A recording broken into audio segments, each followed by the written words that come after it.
Hi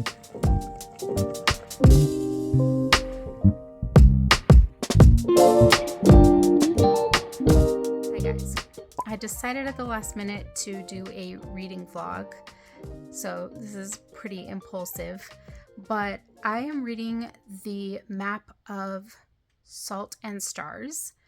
It's got my attention. I am really invested in it, and it is a story based out of Syria. So there's this family, they have 3 daughters, and they used to live in New York City. They were immigrants, but after things started to calm down in Syria, they decided to move back to pursue their dreams in their homeland. And then conflict broke out again. And prior to the conflict breaking out, their father died. Now it's just the mom and the 3 daughters, and conflict has broken back out, and they are fleeing and trying to seek safety because they are not safe in Syria anymore. At the same time, we're following a story. I'm going to do some more research and I'll update you guys, but a story that her baba, her dad, used to tell her growing up, and then her sister's retelling the story for her. And it is about a quest through the Arabian deserts. We're flashing back and forth, and both of them are on like a journey. I'm loving it. I'm really loving it. And I'm so excited that I decided to pick up this book because I just haven't been this excited about a book for a little while. I tried to pick up a few books before this one, and I just was like, nah, I'm not in the mood. So I'll probably go back to them. I just couldn't do them right now. But I'm listening to it. I've been listening to it while I've been working today. I don't want to give too much away, but I will update you guys. I think what this vlog is going to be is the books that are on my Middle Eastern TBR. So I did a video recently of Middle Eastern book recommendations, and then I'm wanting to learn even more, and so I have a list of books on my TBR that's just getting longer and longer, but that's exciting. I'm really excited, and this book is one of them. So I know myself, I get hyper focused on a subject, and I'm hyper focused on the Middle East right now. So I thought that I would do a vlog of me reading books that are on my Middle Eastern reading list TBR, so that I can give you guys more recommendations. Yeah, so that's what's going on. It is now the evening, and I am going to go spend some time with my partner. So that is it for today. But I will check in tomorrow and I will let you guys know, because I'll probably end up listening to the book as in bed. That's what I usually do. My partner always falls asleep before me, and so I end up listening to my book in bed until I'm tired and can fall asleep myself. So I will listen to some more probably later tonight, and then I'll update you guys in the morning.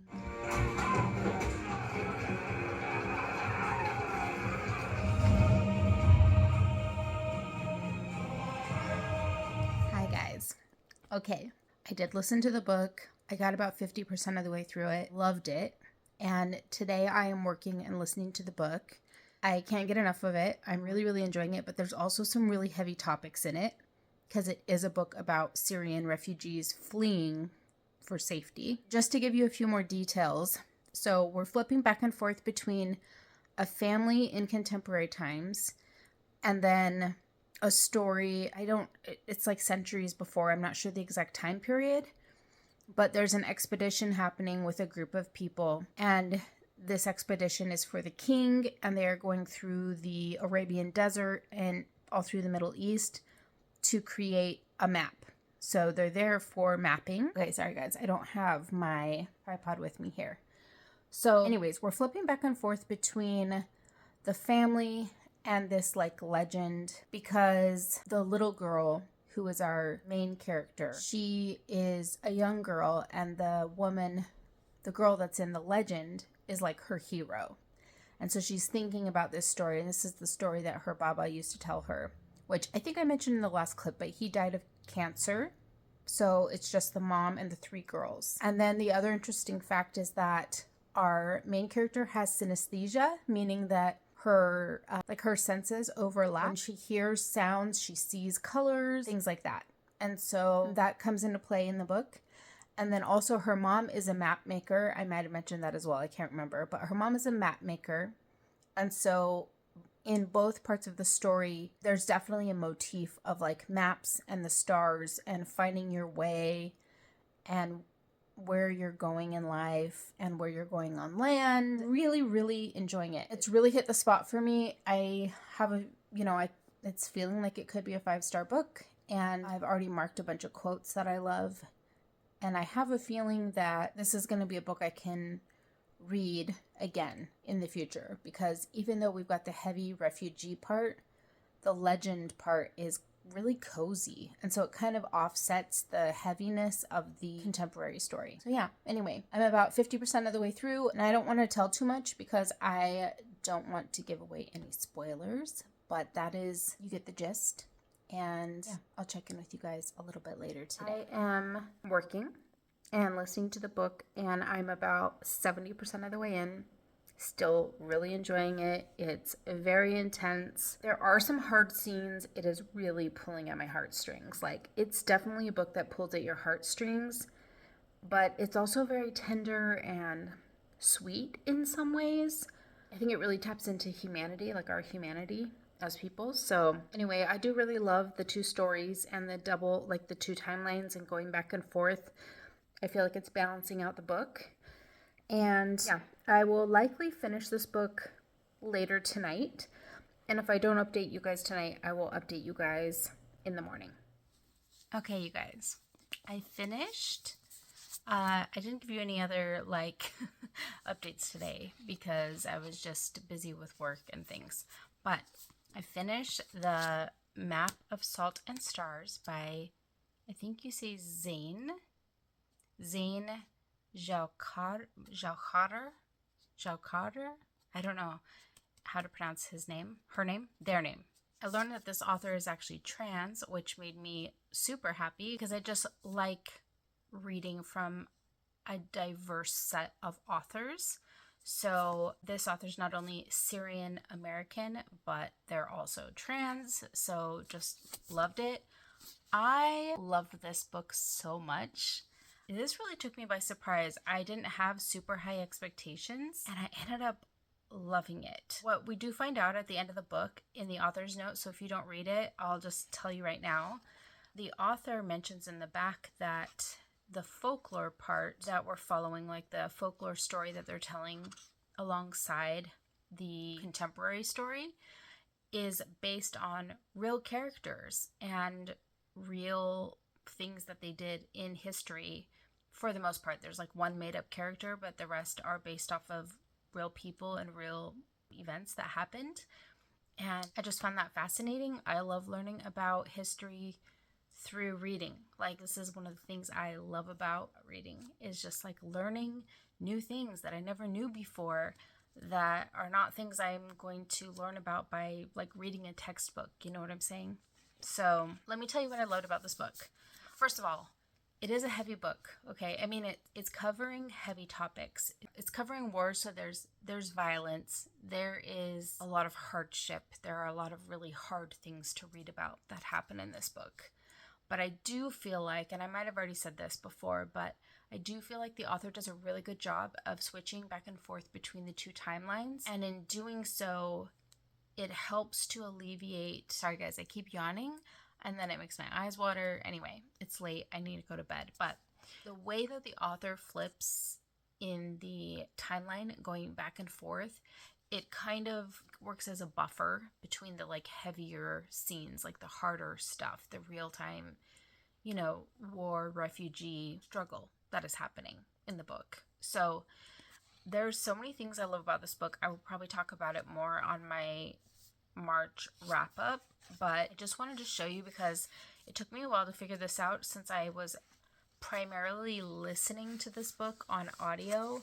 When I love a book, when I can tell that I really like a book, or I start to notice that there are a lot of quotes that I want to mark up, or it's a book that I think I'll read again, then I like to have a copy for my shelf. And so ordered this book the same day I started the book, and it came the next day. And so about halfway through, I was able to start annotating it.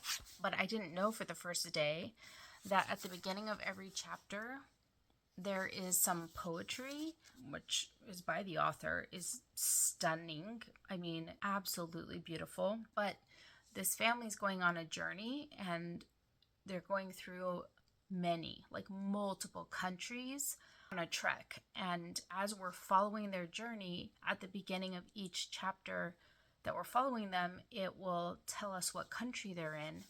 So we start out in Syria, and this poetry is written in the shape of the country of Syria, because this book has the map motif, right? So later on, I'll try to find another one. Okay, so later on they're in Egypt, right? So here is the shape of Egypt and Jordan as they are traveling through Jordan and into Egypt. And again, more poetry that's just stunning. And I loved this because also this book was published in 2018. So this is pre-AI times. This is before we're really regularly using AI to create things for us. So it's not like they just they took the time to make this. It was not something that was AI generated.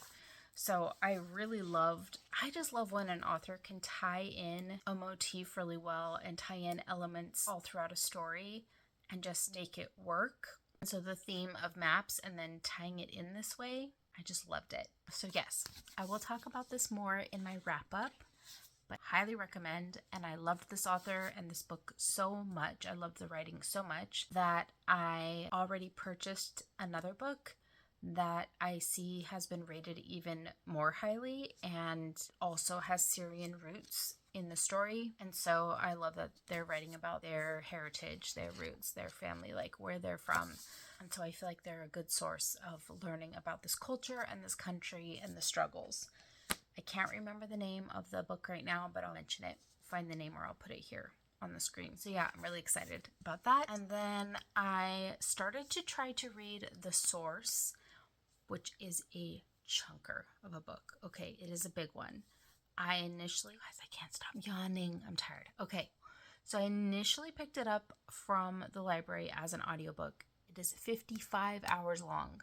55. That's how big it is. It's more nonfiction. It's based off of an archaeological dig. And pretty quickly I realized I want a physical copy of the book, and this is something I want to slowly read and mark up and learn. Yeah, but it's not something I just want to consume all at once. So I went ahead and ordered the book, and it's not something I'm going to start and finish in this vlog, but I will be slowly making my way through it, and I think it will give me context for these other stories that I'm reading. And so then I decided to start the book Mornings in Jenin, I think is how you pronounce it. It looks like Jenin, but in their language it's Jenin. So this book is following a family, an Arab family, and an Arab neighborhood and network of family and friends as they're being displaced by Israel when they first came in and were going to make Israel an official state recognized by the UN. And so this is post World War II. I think we're in the 1960s, I want to say. I think it starts the book starts at the end of the 1940s because it's post World War II. And it's kind of an initial response to the Holocaust. And Jews are gathering in Israel and their Holy Land, and they want to create a safe space for themselves. But at the same time, they want to do that by displacing all of the Arab people who have lived in that nation and occupied that land for centuries. So it's a really interesting dynamic. We're starting at the end of the 1940s, and we're following a long time period. And so I'm not that far in. I'm maybe 20% of the way in now. And now we're in the 1960s. And so it's I think we're about 16 years after the point where the book starts. People are older. The children that were in the beginning of the book are now teenagers or young adults. The lands are being occupied by Israel. And these people are living in Jenin, which is a refugee city. Now they went there thinking they're going to be there temporarily and then be able to go back to their land. But now they've been there for 15, 16, 17 years. So really, really enjoying this book. I'm already learning a lot. I like her writing style. I have another book of hers on my TBR, so I'm excited. If I like this book, I'll be even more excited to pick up the other one. And yeah, I think that's it. I am going to go to sleep. Today is Friday. It's been a very long week. I just got my kids back from their dads. I have them for the next week. We're going into the weekend. I have it's my daughter's birthday. We have a lot of things going on, but I will be listening to my books and reading them and updating you as much as I possibly can. So I will chat with you guys in the morning and let you know where I'm at with the book and what my thoughts are. Yeah, that's it. I'll see you guys in the morning.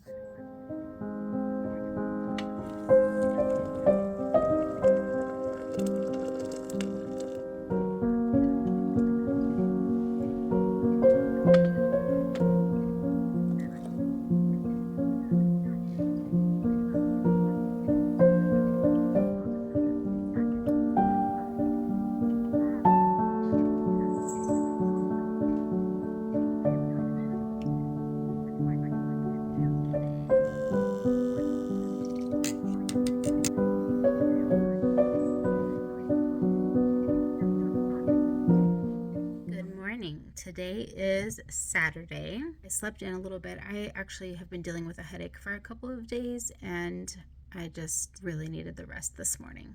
My kids are here. We're just kind of decompressing from the week, and I am now working on some stuff on my computer and listening to the book, Mornings in Jenin, and you guys, it's really good. It's hard. It's really just all of these things I didn't know or understand before.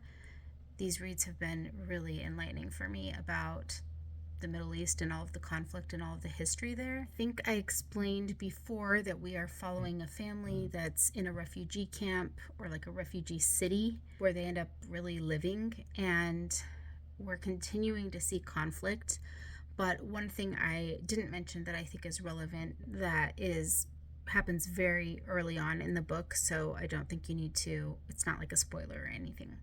But when they are first being pushed out of their city and into the refugee zone, this family that we're following, they lost their 6-month-old baby. Their baby, just in the hustle and bustle, was taken out of her arms. You have to understand there's bombs being dropped, there's shellings, there's men with guns, there's people just in a mad dash to get out of the city, to leave their homes and to leave the area.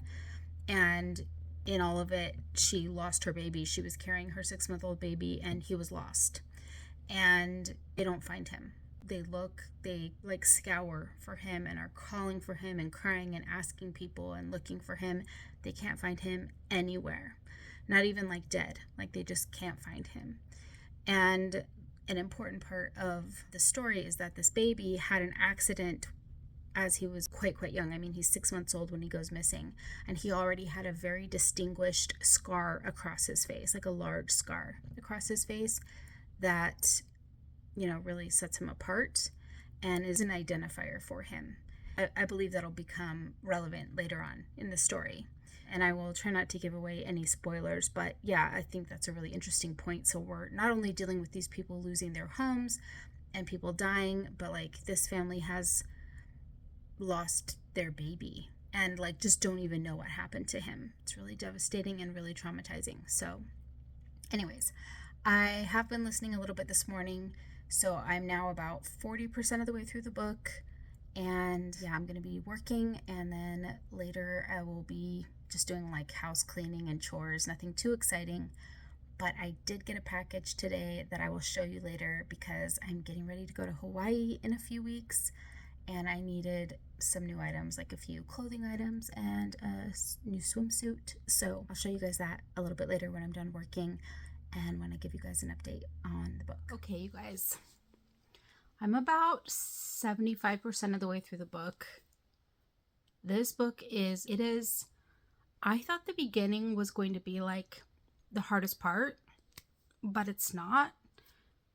I'm trying not to cry. I have been trying not to sob through this entire book. It is so moving. I've learned so much history about the Palestinian people. If you've watched my other video, you'll know that I am trying to keep my reading balanced between Palestinian perspective and Israeli perspective. I want everyone to draw their own conclusions, so I'm not going to tell you, I'm not going to go into depth about the conflict over the land between Israel and Palestine, or like the Israeli people and the Palestinian people. It's technically the same land. But my biggest takeaway here is that hurt people hurt people, and that violence is a cycle, and that violence solves nothing. Like, it is a self-perpetuating cycle, and it's often done so in a pay-it-forward fashion. A lot of times, people who suffer violence perpetuate it by enacting violence upon other people. Sometimes it's reciprocated, and other times it's just passed forward. But regardless, it keeps the cycle of violence going. I just can't believe how many horrible things humans do to each other. I mean, like, I knew it, but and I've known about the Holocaust for a long time, but there's so much more than just the Holocaust. There are so many more atrocities on a giant scale that are happening in the world and that have happened throughout time. And it's something I hate to think about. I hate to think about it. I hate to think about the horrible, evil, awful things people do to each other. But I also think it's necessary to witness, to look at, to learn from, so that aside from the obvious hope that we learn and we become better because of it, but that it's also paying respect and honor to the lives that have been lost to these horrible atrocities. I didn't expect this vlog to get so emotional, and so deep, but I just can't help it. This has been so eye-opening. Again, it feels like the first time I read The Kite Runner, where I was just like, what? Like, my world was changed, and my world has been changed again. I've recommended some other contemporary books that have historical fiction aspects to it, but this book is a much heavier, more serious look at the history of the conflict. So basically from the 1940s forward. It's really given me a lot of thought about not only how violence is perpetuated, but also what that violence and that trauma does to people, to living, to their posterity. Like, it is a generational problem. It is something that permeates generations. There's just no way around it. And the way that it affects the living and the way that they continue to suffer after these types of wars and conflicts, I just keep thinking to myself over and over, how come we never learn? We never learn. They say history repeats itself for a reason, because it does. And it's really horrifying when you take a real good look at it and see what we keep repeating. It's just something I don't want to accept. It's not the world I want my children. It's not the world I want to leave my children in. Yeah, more thoughts to come. And we will do some other sharing later. I also received some books today, so I'll do like a little mini haul too. But right now this book has a hold on me, and I don't think I'll be able to focus on anything else until I finish. It's like all I want to do. So I got my work done. I have been cleaning my house and prepping for my daughter's birthday, which is tomorrow. I think I only have like an hour and a half left of this book, and I know I will finish it tonight. I don't think I'll be able to stop until I finish it. So I'll try to update you guys a little bit later tonight, and then we can decide what book I'm going to pick up next. Okay, I'll talk to you guys soon. Okay, guys, I finished the book. It was heavy. I definitely wanted to cry a lot. I'm kind of actually in shock, I feel like, and I listened to the author's note at the end. This story is a story that really needs to be told. I'm so glad I read the book, and I'm so glad I can share it with you guys, because it's a really important record of things that have happened in the Israeli-Palestinian conflict over a long period of time, and a lot of the facts about it have been suppressed or kind of covered up or just not talked about much. And I think now more than ever, it's really important that we talk about it and we look at it and we do something about it. I know I said I'm not going to like pick a side. I'm not going to tell you what to think. Personally, though, I am against the Palestinian genocide that is happening. I'm against what's happening in Gaza, and I'm not going to say who's supposed to have the land or whatever, but I firmly believe that we should not be trying to murder people, especially like civilians, and committing war crimes like that. That's something I have a really clear line on, and something that has actually been going on for way too long, and I think that's the part that we really need to look at. I don't think it's necessarily conflict is conflict, but I don't think that war crimes should be allowed to go on the way that they're going on. I wish there was no war at all, but it is what it is. So I really encourage you to read this book, and I also really encourage you to read the author's note.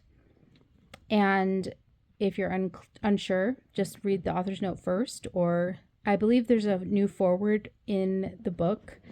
I listened to it from the library, but I did order my own copy. I haven't received it yet. So there are some quotes I want to share with you guys when I get the physical book. I'm going to go back and mark it up, and I will share those quotes with you. But holy crap, I don't know what that was. Did you guys hear that loud bang? I think that was my cat. I don't know what he's doing. I will probably share some more thoughts with you guys in the morning, and we will talk about what book I'm going to read next. I don't know yet. I'm going to look at them right now after I'm done with this video clip, and I'll either update you guys shortly or in the morning. And I think we'll do one more book for this vlog, and I'm going to see if I can find something to balance it out, or just from another perspective or another region of the Middle East. Yeah, I'll see you guys in the morning, or just like in a second for you guys. Okay, bye.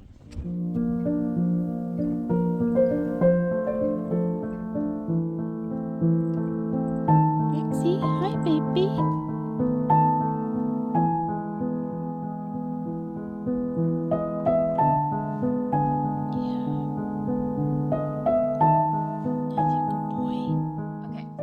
I haven't done any reading today, but I wanted to take just a minute and do a little haul with you guys, because I said I would. I had an unexpected package arrive. We're going to open it together. I literally had to stop myself from opening it until I could film, which took many hours. So I'm very proud of myself for waiting. I have an extremely exciting thing in here. Okay, you guys tell me if you know what this is. I'm so excited. Look at this. Oh my gosh, I love it. Okay, so this is not just some random wand. Look, it extends. It's kind of noisy. What you do is you put your credit card or your debit card on here. Then when you're like in a drive-through, I don't know about you, I am short and I don't have like super long arms. I feel like I'm always like reaching out to pay. Now I just boop. I just like put it through my window, tap, and bring it back. Don't know how this works exactly. I think you slide the card into there. Yeah. So you slide the card into there, and then should we try it out, you guys? Let's try it out. I'm gonna go get a card. Okay, we're gonna put my red card in here. I'm gonna try it out. Just go like this. Wait, how does this work? Can you get it back out pretty easily? It works. You can see it. So the card is like now inside. And then you put the wand back on. Bloop. Gosh, even if I just like went to the grocery store, I could just be like, doop. It's so fun. I love it. But really what I want it for is paying for things through the drive-thru. But I just felt like this is like my fantasy dreams come true, right? Like a wand, a way to, and it's just, it's perfection. I have to learn how to handle it. But whoever came up with this thing, brilliant, absolutely brilliant. Thank you to my friend Ashley who sent this to me. I love it. Okay. The other thing she sent me is, ooh, it's pretty. This is the Waterstones exclusive edition of, can you guess what this is? Can you guys guess what book this is? Alchemized. Look how pretty those edges are. This thing is like chunky. Who's read this? If you've read this, let me know your thoughts down below. I listened to it. I really did enjoy it. But this is like over 1,000 pages. I can't remember how many hours it took me. Yeah, this is like 1,020 pages. I can't remember how long it took me to, or like how long the audio was, but I read it in like 3 days or something because I listened to it. Ooh, let's see what the inside cover looks like. Gosh. Okay, wait, hold on. This is cool. So this is the cover. It's got the Ouroboros. That's what it's called, right? And then look how pretty this is. Okay, so anyway, there's that. I also got a few more books. Some that I ordered, some that came from like book boxes, but I thought I would share them with you. Okay, so as you've seen in this reading vlog, I've been reading all these books from the Middle East, and I am deep into this reading topic, okay? I'm hyper focused. And so at first I was just gonna listen to the books, and then if I wanted a copy, get a copy. But some of these are rated so highly, and then like when I was listening to the book, I like want to annotate it, and then I didn't have it. So some of the books that I think I'm going to love, I went ahead and pre-ordered so that I could just annotate them. Pre-ordered, just ordered, so that I could annotate them while I was listening to them. So this is The Septembers of Shiraz. You guys are getting a sneak peek into my TBR video. This is The 30 Names of Night. This is the same author as The Map of Salt and Stars, which I loved. And then I got this series. It's a duology, and the first book is The Golem and the Genie, and the second book is The Hidden Palace. And this is fantasy, but it's, just realized that I got two different kinds, because this one has scalloped edges and this one does not. It drives me crazy. I'm kind of like OCD about this about my books. Like, I need them to match if they're in the series or the same author. So now I feel like I need to go find this. Okay, well anyways, I'll deal with that later, but nonetheless, I got this series. And then I got Minor Detail, which is a book I've already read, and I mentioned it in my recommendations video that I have linked down below. And do you see how little it is? Like, you can read this in one sitting, but it's extremely immersive. It's so good, and it's an experience. It is an experience to read this book. So, Minor Detail by Adania Shibli, or Adania. I don't know which way you pronounce it. I don't know the correct pronunciation, but I'll put her name. I'll put it on the screen. And then this really was a pre-order. This is the sequel to, I can't remember the name of the first book. Maybe it says it on here. Bell Witches. Okay, yeah. I was like, it's something witches. So this is the Locked Library sequel to The Bell Witches, and it's called The Witch and the Wolf. And look how beautiful it is. I wish the first book is down in my downstairs library. I'm not gonna run and go grab it, but it's so pretty, and it's going to match so well. Look at this, it's bees. Look at the bees, you guys.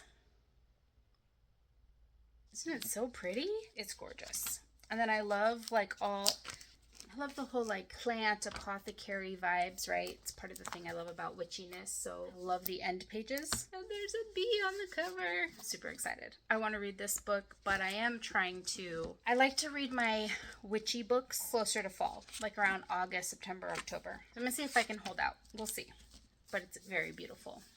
And I believe it's just a duology. I think so.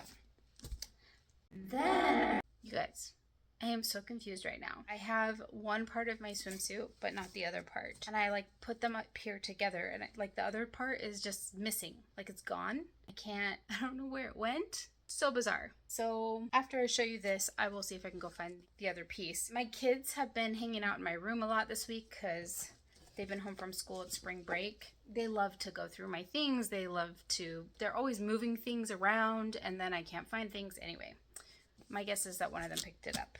But the first thing that I will share with you that I got. Okay, so it's not super exciting, but it's this 2-piece like monochromatic outfit, just a t-shirt and shorts in this like really comfortable, light, breathable fabric. I don't know.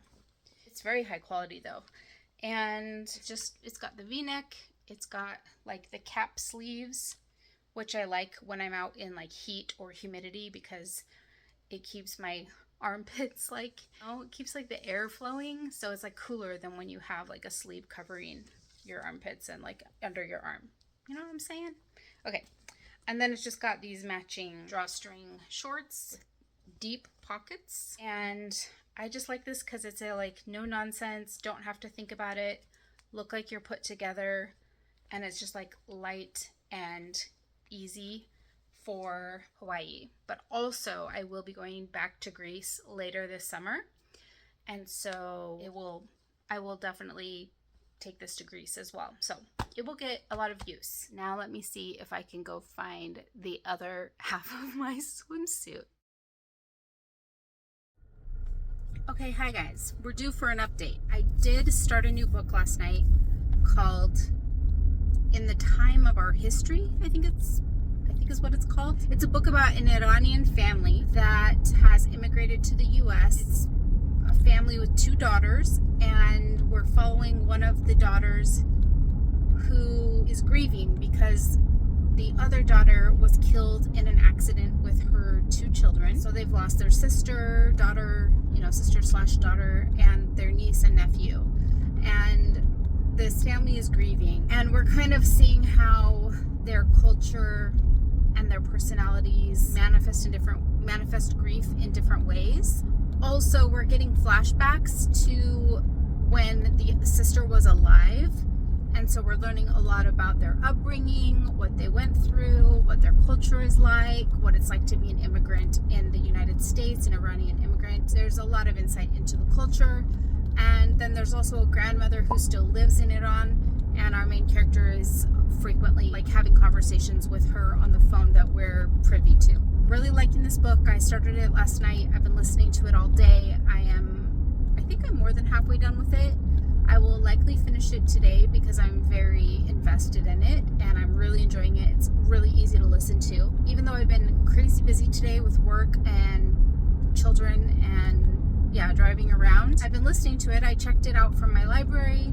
I just use the Libby app on my phone, and that's one of the things I just love about audiobooks is that even though I've been a crazy busy mom today, I still been able to like listen to my book, and that's something that is enjoyable to me. It's been a couple days since I finished the other book, Mornings in Jenin. I'm not gonna lie, I was really depressed by the end of that book, not because of the ending itself, but just because all of the content of the book as a whole. 100% think that people should read it. It was a 5-star book. It was definitely 5 stars, but it's heavy. Check trigger warnings. There's obviously a lot of like violence and war and conflict. Just know what you're getting yourself into. So yeah, I was left feeling depressed, but also inspired in a way because I felt like I learned a lot from it, and it gave me better perspective on not only the conflict that's going on in the Middle East, but also just conflict in general between human beings. I don't want to give any spoilers, but really felt like there were 2 major themes of the book that I really appreciated. And one was that human beings are capable of so much cruelty, like awful things that humans do to each other.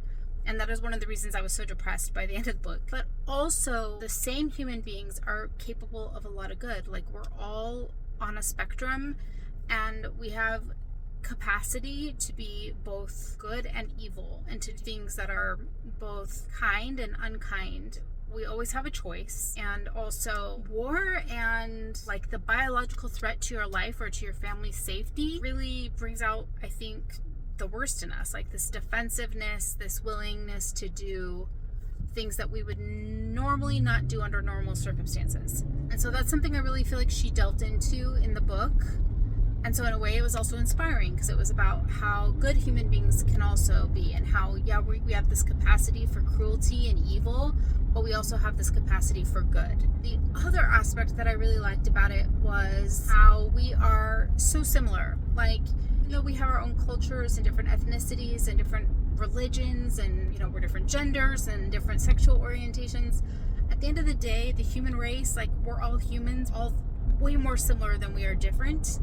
And I feel like she kind of postures, would you treat a different group of human beings, like would the Israelis or the Palestinians, would they treat each other differently if they viewed the other side as like part of their blood, like as a family member or as a friend, as someone sacred to you, even if they had different beliefs? Like, would you do to them what you're doing to those people now? And I think it's a really powerful question. I think that if human beings in general could think more this way and be better about being compassionate and putting ourselves into other people's shoes and giving people the benefit of the doubt and recognizing that we're all valuable and that what we each individually contribute to a society is important, then there would be a lot less war and violence in the world. Yeah, so that was kind of my key takeaway, but 100% recommend the book. I think everyone should read it at some point in their life.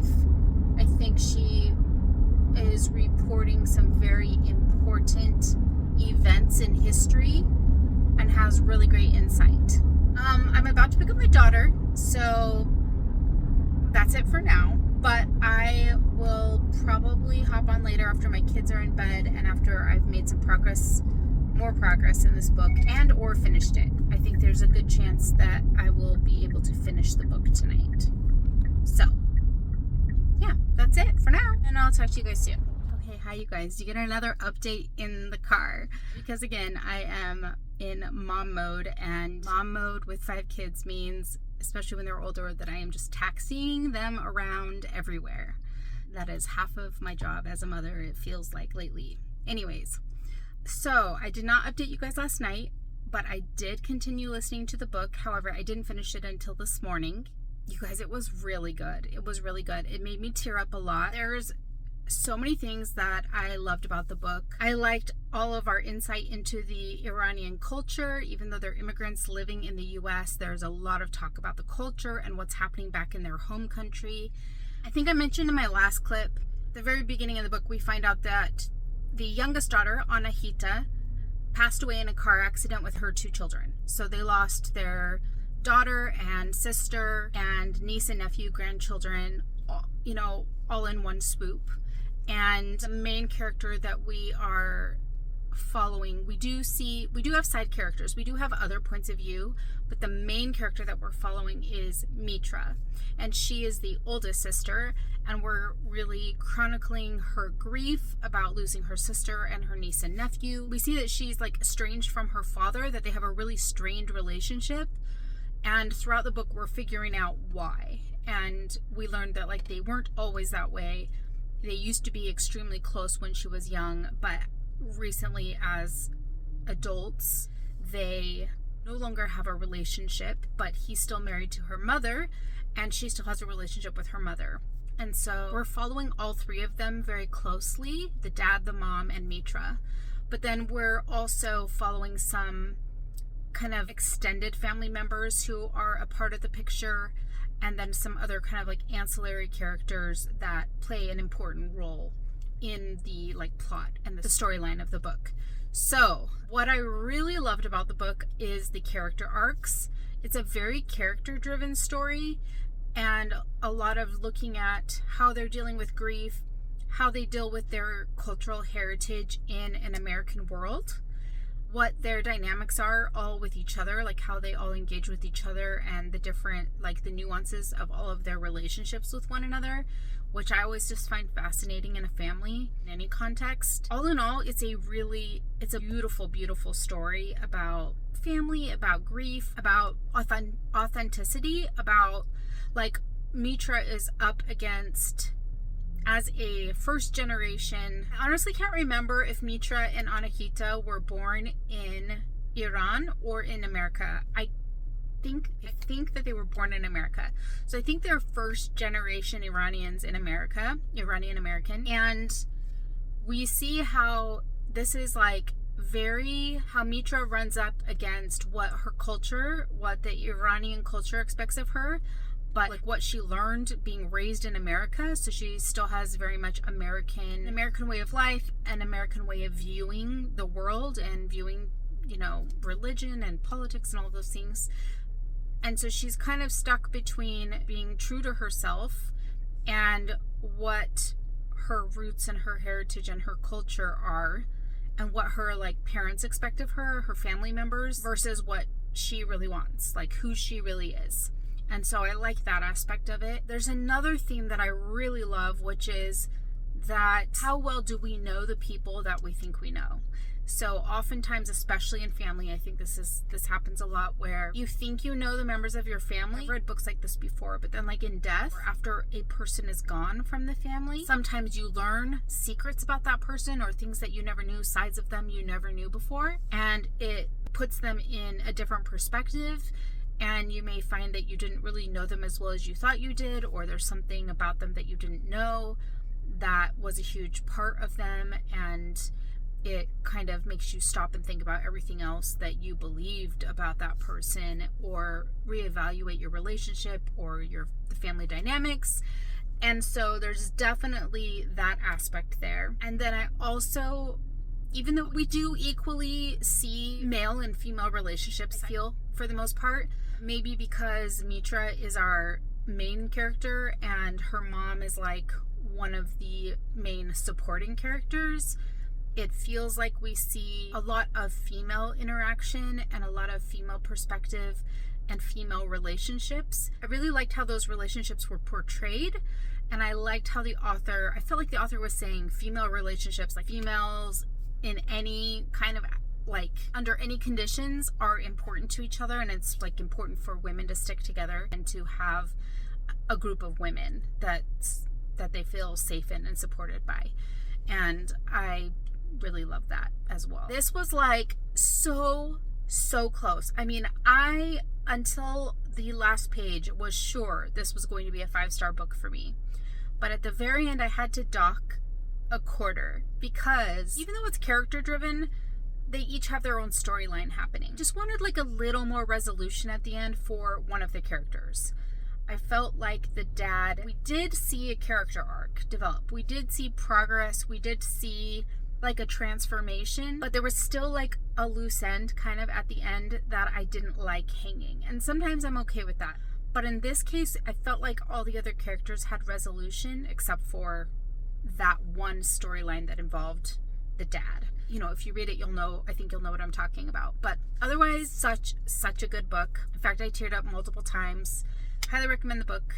And then because of all these books that I'm reading and what's going on in the world, it really has piqued my interest in Middle Eastern history, in Iranian history specifically. And I've found this is one of the things I like about reading, is that it teaches me something and it causes me to ask questions and get curious about things, and then I want to learn more about them. And so the primary way that I learn about things is through reading. So that's my number one go-to. But I also like to read like news articles or listen to podcasts or watch interviews and things like that. And so every time I've had a question come up, specifically in this book, it left me, like, this book, this story, and what's happening in the world left me with a lot of questions.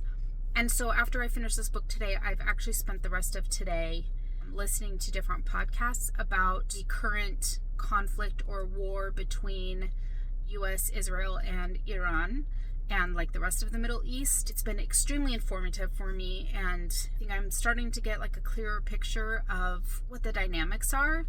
I'm going to continue to read books. I will try to link, and if I don't, remind me. Someone remind me in the comments. But I will try to link the podcasts and interviews and kind of like overviews that I enjoyed, that I thought were really good for learning this information, because I did that through YouTube. So I'll put the links down below, and if you want to check those out, you can. I think that I'm going to take a little breather, do a palate cleanser, and maybe read a fantasy book right now that's on my TBR, and then come back to some more of my Middle Eastern historical fiction books. I'm also working on another video for you guys where I'll be talking about my TBR for the Middle East.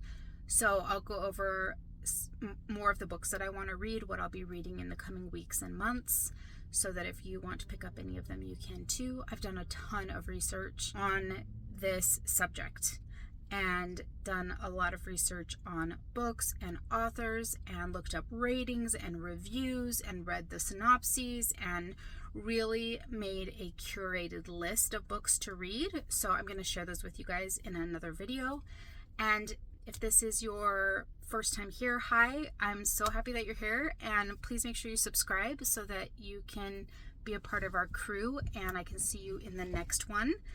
And I will also go ahead and link down below the last video I did talking about book recs from the Middle East, so that if you are looking for more recommendations until my next video comes out, you can check that out there, because I think I had 13 books in that video that I recommended out of that area of the world. I think that's it. So please let me know down in the comments if there are any books from that region that you have read that you recommend. I'm not just looking at books that are set in the Middle East, but also books written by authors from the Middle East, or like the book that I just finished, like authors or stories about immigrants from that area of the world into other countries. And as you still learn so much about like the culture and their reason for leaving, which is very much tied to what is happening and the history of the Middle Eastern conflict. So anyhow, that is it. I'm going to stop rambling. I love you guys so much, and I will see you guys very soon in the next one.